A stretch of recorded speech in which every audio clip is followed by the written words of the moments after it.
Hi there guys, welcome to my channel. Here I'm going to be making videos about electricity, but first, Tesla coils. We've probably heard of them before.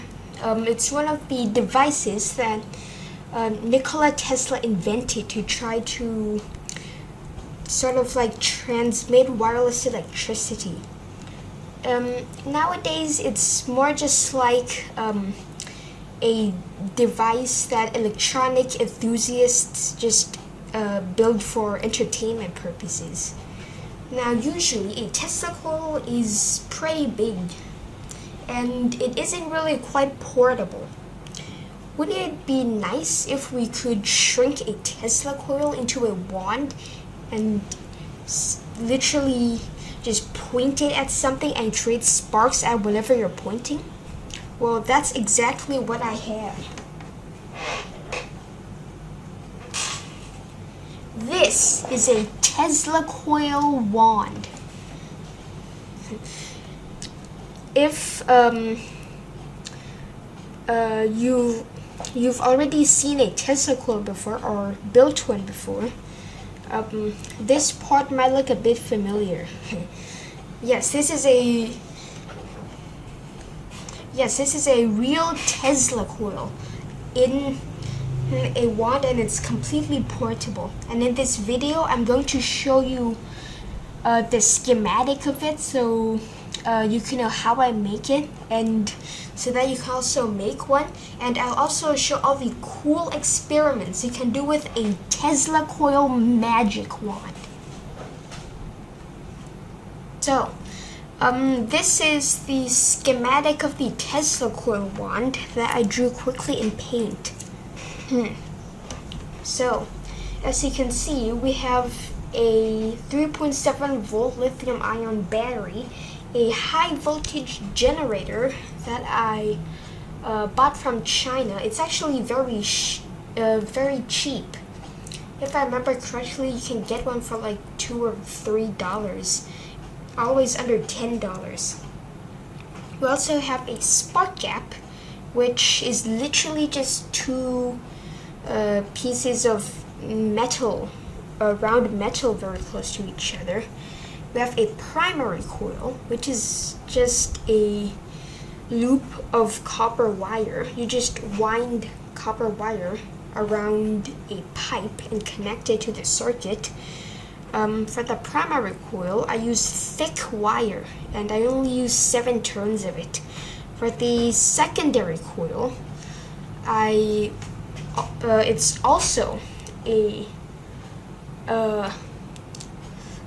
large like coil of copper wire, but I wound it inside of a smaller PVC pipe that fits into the primary coil, and this time I use much thinner copper wire. This makes it so that the secondary coil has hundreds of turns of copper wire, a lot more than the secondary, and this just fits inside of the primary coil. It isn't connected to the circuit of the Tesla coil in any way. At the top of the coil, it is connected to a top load.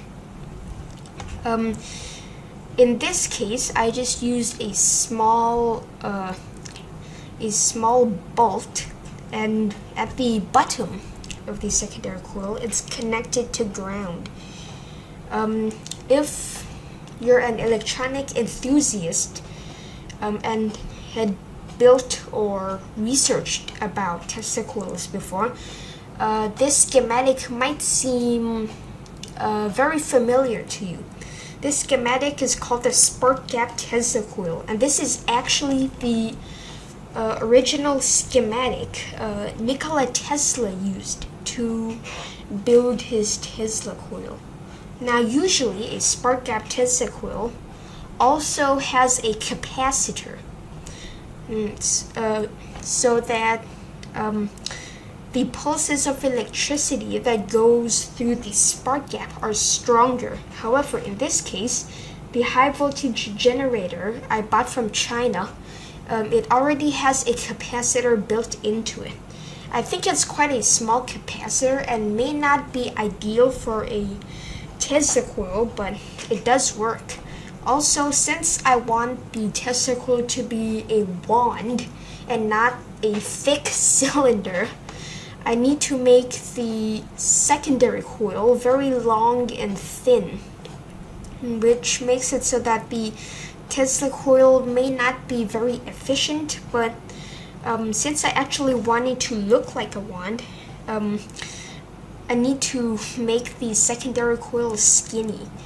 Now, if you're not an electronic enthusiast, you may not know how this works. Now, I might explain this better in another video, but for now, we'll just look at the schematic of my Tesla coil wand and the experiments that you can do with it.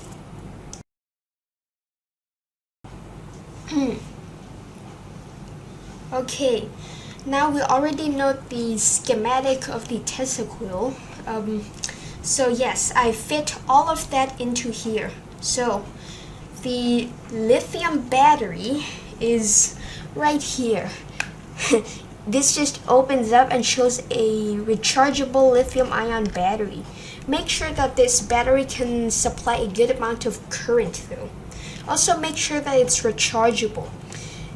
This circuit drains the battery quite fast.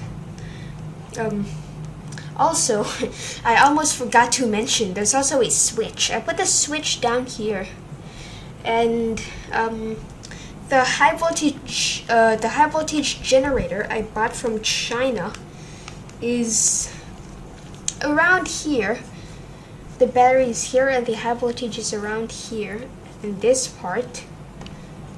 The primary coil is around here. I covered it up. The spark gap is also covered in here. Make sure that all the wires and components are fully covered so that you don't accidentally touch them and get electrocuted. Here we have the secondary wire. I meant the secondary coil. It's very long and thin, which isn't ideal for a Tesla coil, but I need to make it long and thin so that it actually looks like a wand and fits in the wand. Or else it's just going to be a thick tube that doesn't really do anything. And last of all, as I mentioned before, the secondary of the Tesla coil needs to be grounded. In order to be grounded, it needs to be literally connected to the ground, like the earth. Or it needs to be connected to like literally the earth. Like the floor of your house. This might be a bit confusing because, well, if I would connect a wire to the secondary and then shove that wire into the ground, it wouldn't really be a magic wand. Because, well, then I can't really quite move it around much. Or else I'll need very long wires. So the way I bypass this is I connect a wire to the secondary, and then I connect that wire to a small piece of aluminum tape right here. So when I'm holding the wand, I'm also touching the piece of aluminum. And since usually when I'm walking around, my feet touches the ground, it also grounds the secondary of the Tesla coil. The Tesla coil also works if it's not grounded, though it works much better if it is grounded. And if you're wondering what this black material is made from, it's actually cardboard. I use a thick cardboard pipe both here and here. And like I said, also I covered the thick cardboard in electrical tape. And up here, I connected the top of the secondary coil to a small bolt that is secured to a small plastic bottle lid that I glued to the pipe that I used to wind the secondary coil. And this is essentially just how you make my Tesla coil magic wand. Since we already know the schematic and how to use it, let's see all the fun experiments you can use with this.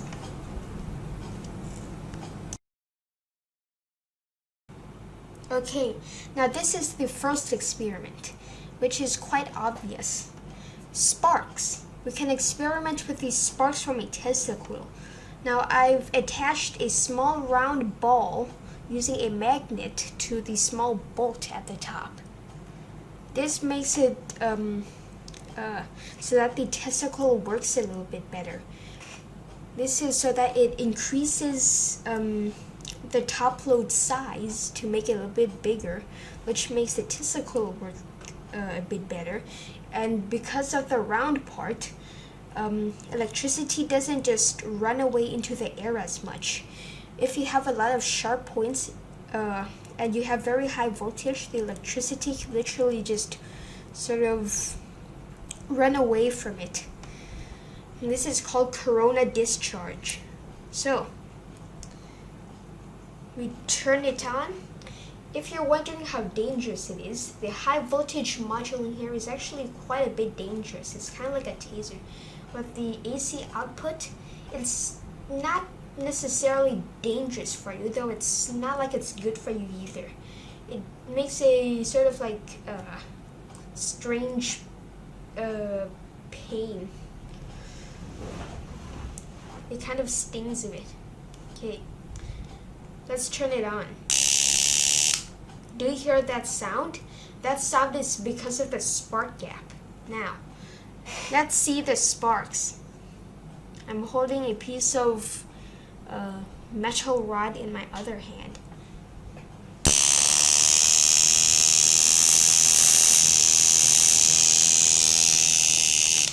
Did you see that?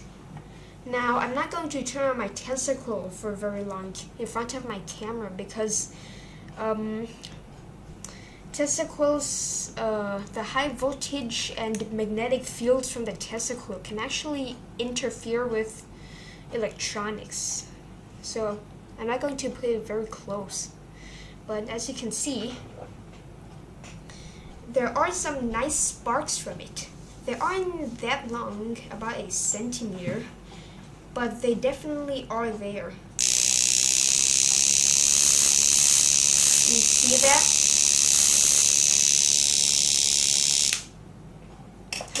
That was pretty cool. Okay, now let's see another experiment using sparks also. I've turned off the lights to make it very dark. You can only see light from the computer screen. And this, I have a PCB board right here. So, what I'm going to do is I'm going to turn on the Tesla coil and bring my PCB board near it. And let's see what happens. I might do it from quite a distance because I don't want to interfere with my electronics. Which side is which? Ah, did you see that? I'm not sure you can see it.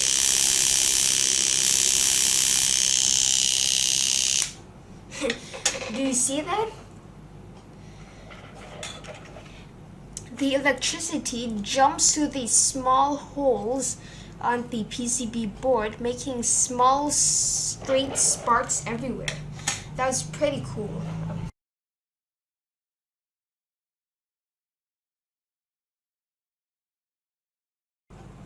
Okay, this is the second experiment. Now we're going to make some cool plasma. Here I have a regular incandescent bulb. You may have some in your house, though they're hard to find nowadays. because we don't really use these for lighting much anymore. So what I'm going to do is I'm going to turn on the Tesla coil, and I'm going to bring my incandescent light near it, and the electricity will be so powerful it passes through the gas inside of the light bulb and literally turns into a stream of plasma. Let me show you what I mean by that. I'm going to turn it on. Okay. And I'm going to bring this near it. Do you see that? Oh, it's interfering with the camera.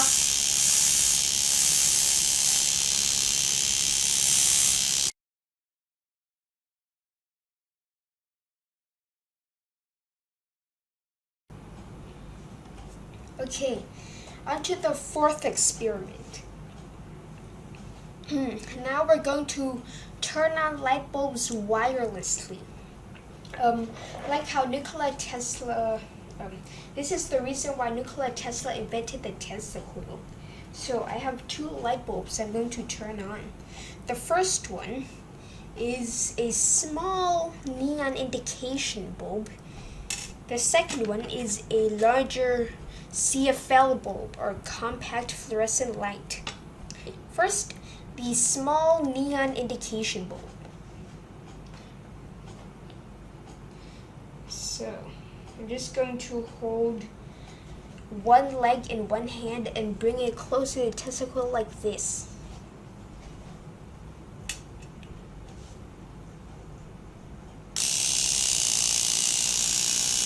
Do you see that? The bulb literally glows. Do you see that? If I bring it away, it stops glowing. If I bring it close, it glows orange. Now let's try the fluorescent bulb. I need to bring it quite close to see something, but it should turn on. Do you see that? It turns on. It does seem to turn on a bit. Quite cool, right? Okay, so now if you've seen the schematic of the Tesla coil and the fun experiments you can do with a Tesla coil wand, I guess that's what it's called. Well,